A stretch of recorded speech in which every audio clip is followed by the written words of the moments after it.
I am 71 years old. I have been a judge for 43 years. In all that time, I believed I had seen every type of person walk through my courtroom doors. I was mistaken. What happened on January 12th changed everything I thought I knew about courage and honor. That day, an Army officer stood before me, and what unfolded next left the entire courtroom in absolute silence. This is my story. Let me begin from the start. My name is Frank Caprio. I serve in Providence. Traffic court is my domain. Most people think traffic court is dull and repetitive. Usually, they are correct. People arrive for speeding tickets, illegal parking, driving through red lights, simple violations, fast decisions. Most days blend together. However, some days stand out. January 12th was extraordinary. That morning began normally. I arrived at 7:30 as I always do. The courthouse smelled of fresh coffee and old paper. My assistant delivered my case files. Approximately 30 cases scheduled. Nothing appeared unusual. Standard traffic violations. If you believe military service should teach humility, not arrogance, hit that like button right now. Around 9:15, my assistant placed a particular file on my desk. Case number 2023 TR 10294, a citation for dangerous driving. The defendant was Captain Marcus Webb,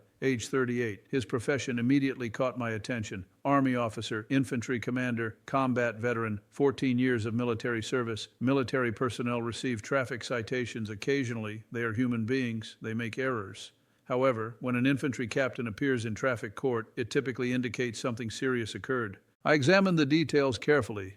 The issuing officer was Thomas Baker, age 26, Providence Police Department, 3 years on the force. Before becoming a police officer, he worked as a paramedic. He switched careers after saving a shooting victim who turned out to be a drug dealer who hurt more people later. He wanted to prevent crime, not just treat its consequences. Strong record, no complaints. Then I noticed something that made my heart heavy.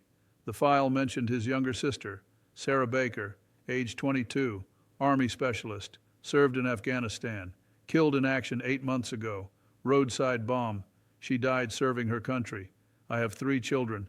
When I read about fallen soldiers, pain fills my chest. Thomas was still grieving, still processing the loss. His parents were destroyed. Thomas became the strong one, the one who held everyone together while falling apart inside.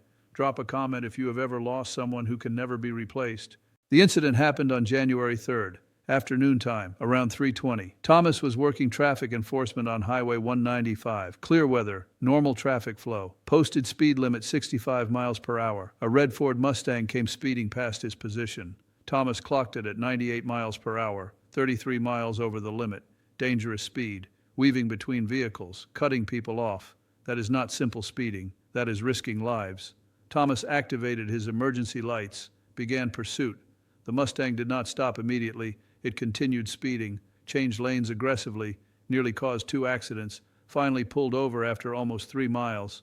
Thomas approached with extreme caution. High-speed stops can become violent situations. He reached the driver's window, saw the driver, Captain Marcus Webb, short military haircut, fit build, wearing civilian clothes but military posture obvious. Thomas remained professional, greeted him respectfully, requested license and registration, explained the violation. That moment everything shifted. According to Thomas's written report, Captain Webb looked at him with open hostility. He did not provide documents immediately. Instead, he questioned Thomas's authority, asked how long Thomas had been a cop, asked if Thomas understood what real authority looked like, said traffic cops were pretend police officers. Thomas stayed calm, did not react emotionally, simply repeated his request for documents. Webb finally pulled out his military identification card, held it up, pointed to his rank. Captain, he said that rank meant something, said he commanded soldiers, led men in combat, made life and death decisions daily. He told Thomas that writing tickets was not real work, said Thomas should show proper respect to people who actually serve the country, said military officers should not be delayed by small-town cops with nothing better to do. Then Webb asked Thomas a direct question. He asked if Thomas ever served, ever wore a uniform, ever put his life on the line for America. Thomas answered quietly. He said no, he had not served, but his sister had. Webb laughed. A cold, mocking sound. He said that did not count. Said having a relative in the military was not the same as actual service. Said Thomas was living off his sister's sacrifice while contributing nothing himself. My hands shook when I read those words. In 43 years, I have witnessed cruelty. But mocking a fallen soldier to her grieving brother, that crosses every line. Share this video if you believe some insults can never be justified. Thomas wrote the citation anyway. His report noted that his vision blurred with tears, but he completed his duty. He cited Webb for excessive speed, reckless driving, and unsafe lane changes. He handed Webb the ticket. Webb took it, looked at it with contempt, told Thomas this was a mistake, said he knew people, commanders, politicians, people with real power, said Thomas just created serious problems for himself. He said Thomas should have thanked him for his service instead of harassing him, said soldiers like him earned the right to be left alone. Then Webb drove away, this time obeying the speed limit, but Thomas stood on the highway shoulder for 15 minutes, crying, thinking about Sarah, thinking about how this officer disrespected everything she died for. He returned to the station, filed his report, included every detail, every insult, every threat. His supervisor read it, Lieutenant Karen Morrison, 18 years of police experience. She told Thomas the citation would proceed to court. She promised full support. She said rank means nothing when you endanger lives and disrespect officers. That is how this case arrived at my courtroom. At 9:30 that morning, Captain Webb entered. He wore his dress uniform. Army combat uniform would have been inappropriate for court, so he wore his Army service uniform, pressed perfectly, ribbons displayed prominently, combat infantry badge, bronze star, deployment patches. He walked with obvious confidence, head high, eyes forward, military bearing taken to an extreme. He brought a lawyer, a civilian attorney, expensive suit, leather briefcase, the kind of lawyer who specializes in making problems disappear. Officer Thomas Baker sat in the gallery. He wore his dress uniform, neat and proper, but anyone could see the sadness in his eyes, the kind of sadness that never fully leaves after losing someone you love. I called the case. Case number 2023 TR 10294, State versus Captain Marcus Webb. The lawyer stood smoothly. Webb stood beside him, rigid, almost aggressive in his posture. I asked Officer Baker to provide testimony. He walked forward slowly, explained everything clearly, the speed measurement, the dangerous driving, the extended pursuit, the disrespectful interaction, the insults about his deceased sister. His voice remained steady, professional, but I heard it shake once when he mentioned Sarah. He paused, took a breath, continued. Subscribe right now if you want more stories about real justice and genuine honor. Thomas provided all supporting evidence, radar calibration certificates, dash camera footage, photos of the dangerous lane changes, everything documented thoroughly, everything clear and convincing.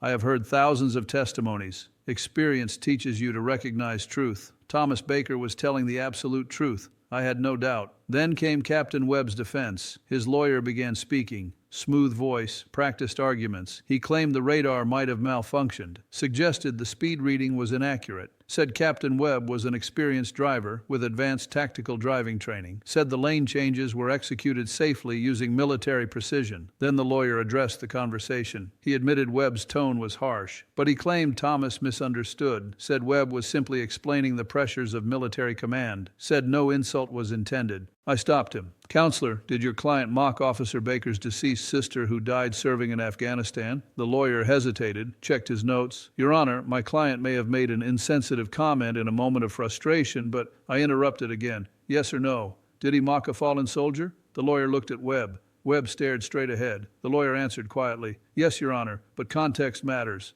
I leaned back. Context. Please explain what context makes that acceptable. The lawyer had no answer. I asked to see the dash camera footage. The screen filled with video. We watched Webb's Mustang speeding recklessly, weaving dangerously, nearly hitting other vehicles. We heard the conversation, heard Webb's arrogant voice, heard him insult Thomas, heard him laugh when Thomas mentioned his sister, heard him mock her sacrifice. When the video ended, the courtroom was completely silent. People looked shocked, disgusted. Even Webb's lawyer looked uncomfortable, but Captain Webb himself showed no emotion. He sat there, face blank, like he was watching something that did not concern him. Like this video if you are angry right now. That anger is justified. I addressed Webb directly. Captain Webb, do you have anything to say? Webb stood, did not wait for his lawyer, just stood and started speaking. Your Honor, I am an infantry officer. I have served 14 years. I have deployed 4 times, Iraq twice, Afghanistan twice. I have led soldiers in combat. I have made decisions that saved lives and cost lives. He paused.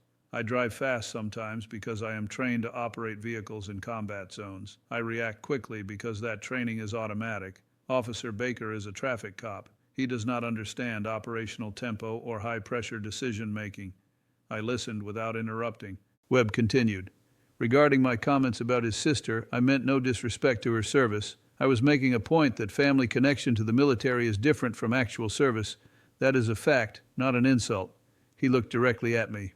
Your Honor, I believe this citation should be dismissed. I serve this country. I deserve some consideration for that service. Traffic violations are minor issues. I have more important responsibilities. The courtroom remained silent, waiting for my response. I took a moment, looked at my notes, looked at Thomas Baker sitting with his head down, looked at Captain Webb standing rigid and proud. Then I spoke. Captain Webb, I have listened carefully. I have reviewed all evidence. I have considered your argument. Now I will tell you what I think. Webb nodded, confident, like he expected agreement. I continued. You are correct that you have served 14 years. That service deserves respect.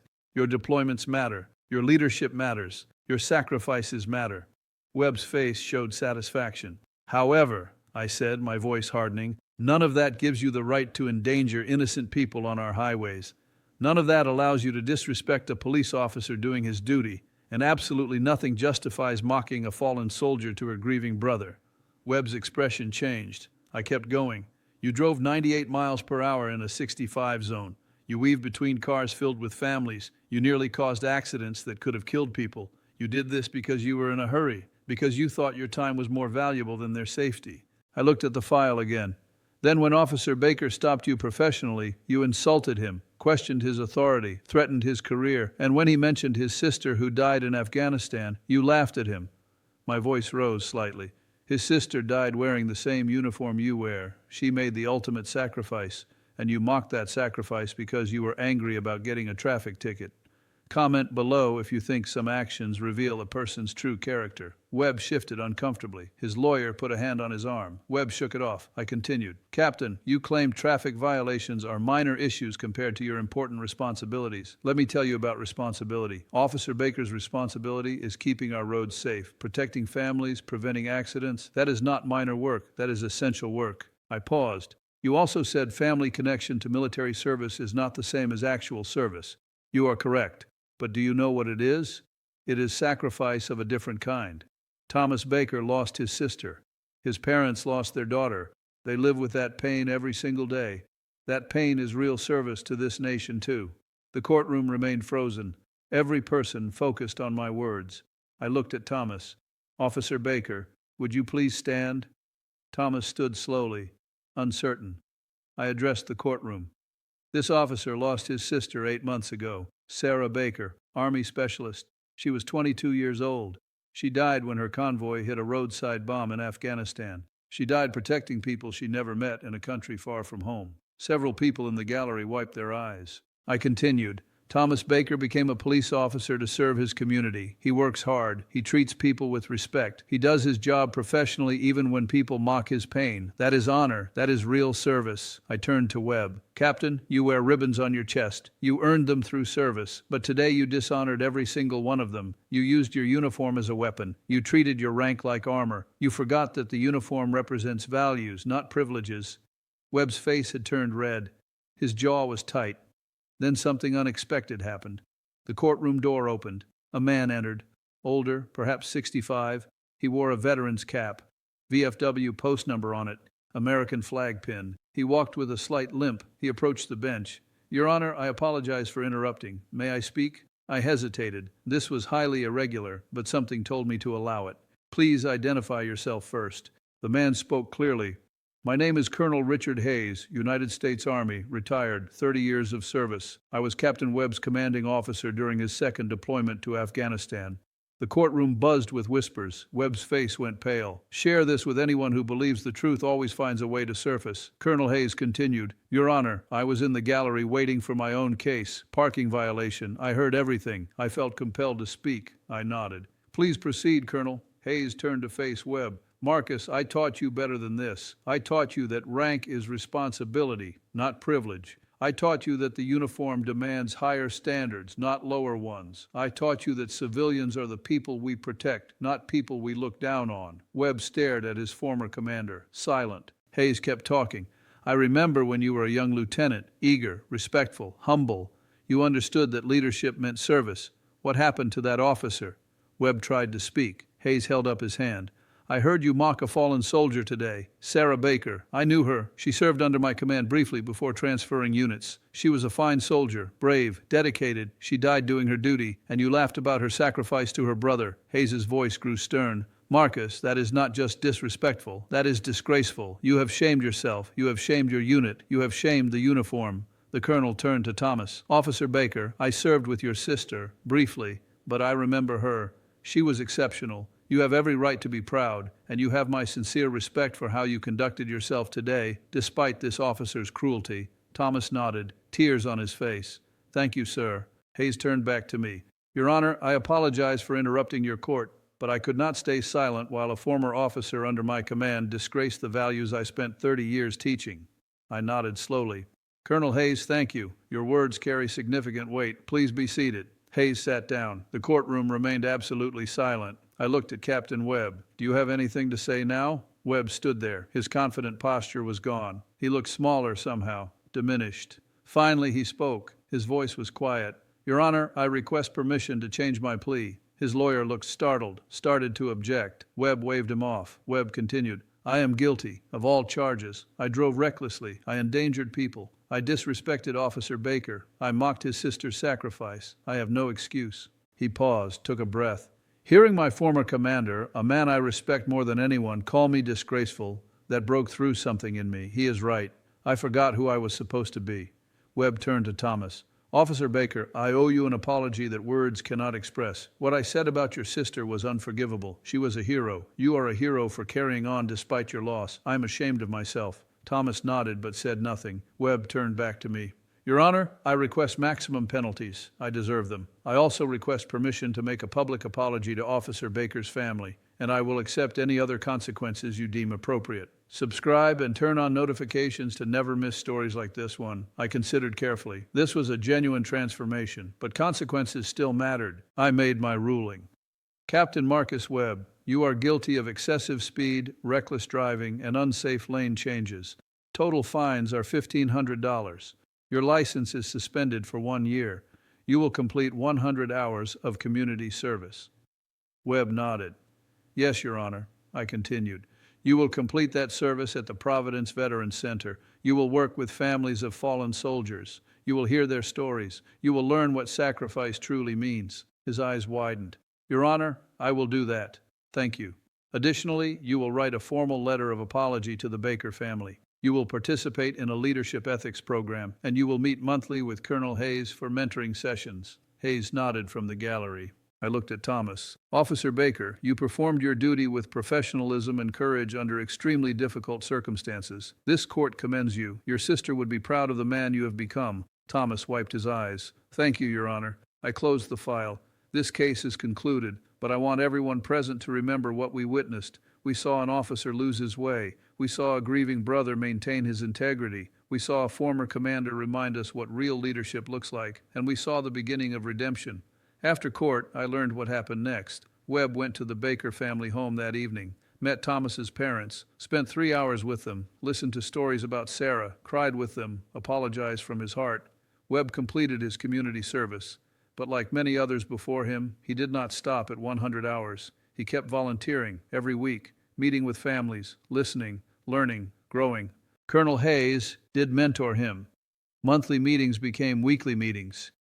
Hayes helped Webb rediscover the officer he used to be. Thomas Baker continued serving with honor. He received a commendation for professionalism under pressure. He still grieves his sister, he always will, but he finds purpose in his work. 6 months later, Webb wrote me a letter. He thanked me for that day, said it saved him from becoming someone he would have hated, said he was learning to serve again with true humility. I think about January 12th often, about how quickly pride can corrupt good people, about how powerful accountability can be, about how transformation requires both consequences and compassion. Most people will never face a moment like Webb faced, but everyone faces choices about how they treat others, whether they let rank or position corrupt them, whether they remember that service means humility. The uniform does not make you superior, it makes you responsible. Your rank does not grant immunity, it demands higher standards. On January 12th, an Army officer challenged me expecting special treatment. Instead, he faced truth from his former commander, justice from the court, and redemption through accountability. That is what real honor looks like. And after 43 years, I still believe in it.